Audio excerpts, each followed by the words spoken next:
article talks about praying for the lost, seeking the lost, just going out and loving others as ourselves, and going and making disciples, like the Great Commission, the Great Commandment. Give me just a second here. I'm going to change it over to the last page of notes here.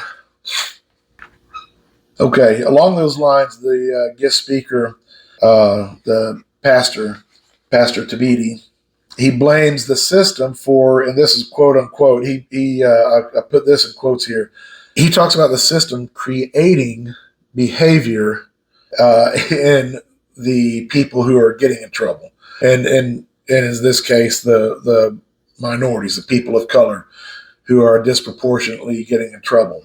And again, it doesn't even matter your race. I don't care your race, black, white, Hispanic, or any of the many other races.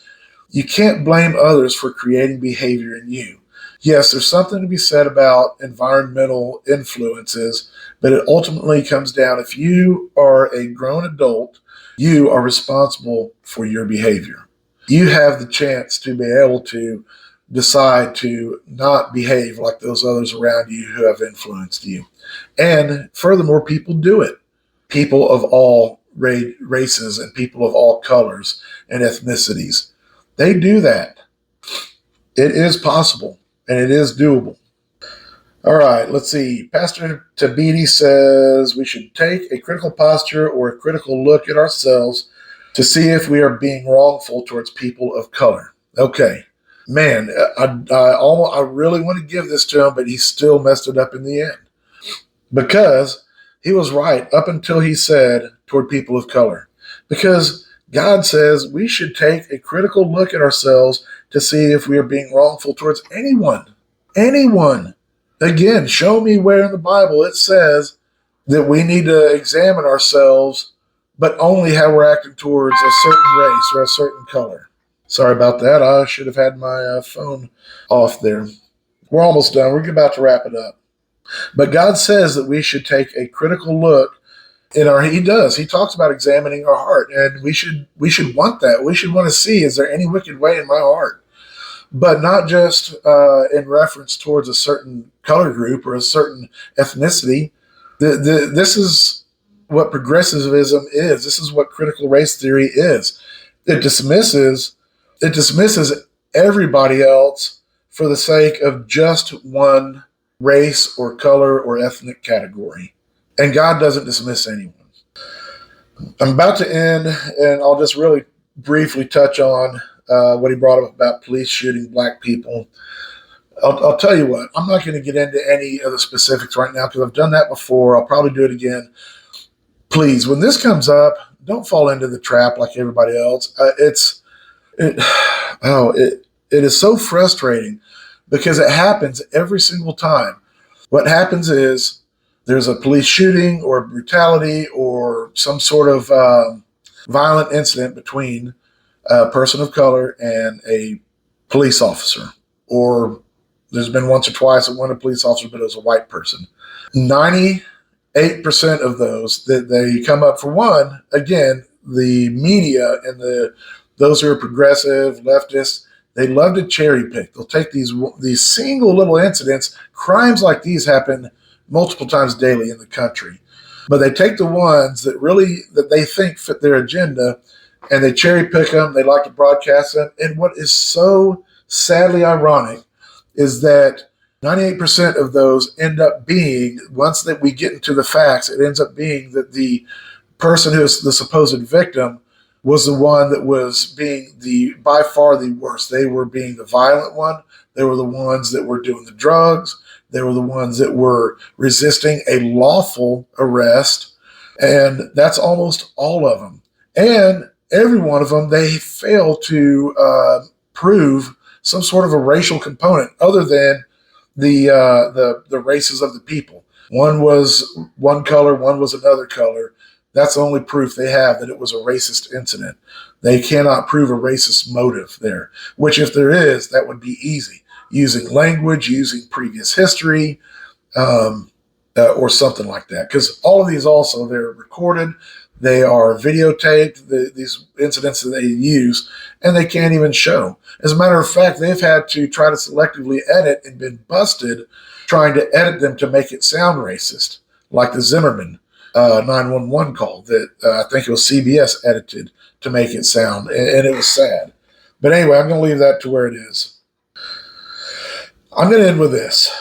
The whole idea of implicit racism, instead of, well, implicit meaning it's implied, they imply, or systemic racism, or blaming white people for everything, is that the reason that progressives use that so much is because it is so hard and so rare to find actual factual examples of racism in our country. And I'm not saying it doesn't exist. I'm saying it's more rare than it ever has been. In fact, the only biggest example of racism in our country is what the progressives and the leftists are spewing out. They are openly, through critical race theories and other theories, they're openly saying that if you are white, you are a problem. Now, go again. The irony of it is so thick. I would laugh, but it's just sad. It's too sad to laugh at, and people are falling for it. The fact that that's the only real racism that's out there is that there's an entire half of the country that is either pushing this kind of propaganda, pushing the idea that white people are terrible, and that